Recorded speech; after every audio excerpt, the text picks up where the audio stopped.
Hello again, it's Tom here from Foam Data Services, and we're back at the Krinkov this week, and I've been busy cutting.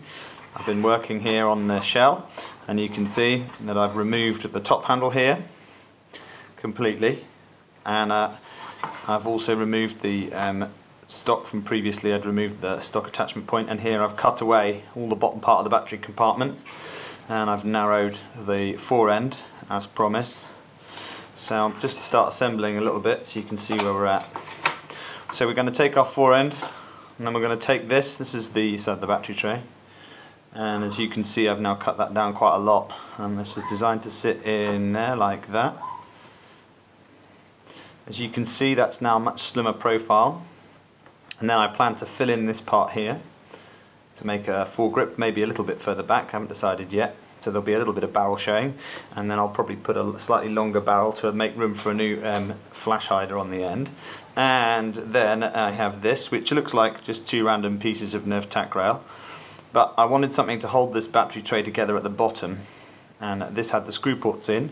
So when I've finished aligning this, these two pieces will be bonded together with Devcon, and then they will sit on the shell half underneath like that, giving me a little bottom tack rail there for that tactical AK front end. So this will then perform the function of tying the front end together really nicely, so it'll all be good and stable at the front. So that should give me a really stable platform there with the front half. And then I've got something special planned for the jammed aperture, and I'm going to plate over these holes in the top here, and then I'll plate this section. I'm going to roll over the top here, and this tack rail I've decided I'm going to go with a wooden top grip so that I can grip around the blaster here if I want. Also, if you're a mag puller, you can have your hand still on here, and I'm thinking about squaring this off a little bit at the bottom maybe and tidying this up. You can see I've already cut off the front lump here, and then I'll blend this in a little bit more around here, and probably this half will all be fixed together so that it'll still come in two halves, but the fore end won't come off when it's done because of the filler. So that's where we're at with that, and then I'm just going to show you the little mod I've got for the jam door. Okay, now I've mocked this up for you to see, and this part here is actually from an older Recon, and I wanted something different with my jam door. And generally speaking, in bladed rapid strikes you don't get these big jams. All that happens is you might have a soft dart that just needs to be poked forwards.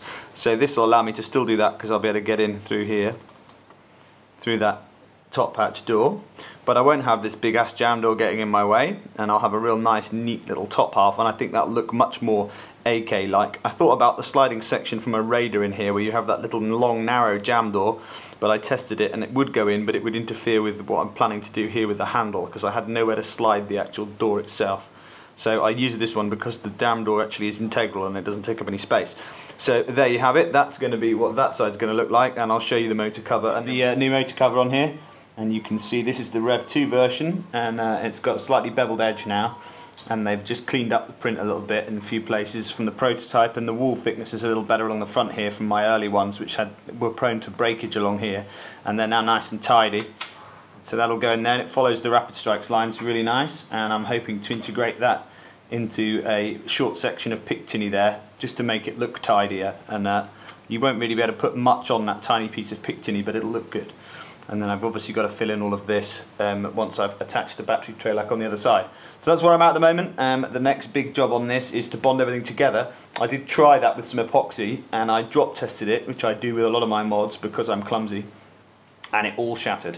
So I've had to go back to the drawing board and get proper Devcon again, which I'd run out of, which is why I'd resorted to epoxy. So next week I will have assembled it all, and then I'll go through plating and tidying the shell and filling, and you can see how I do that.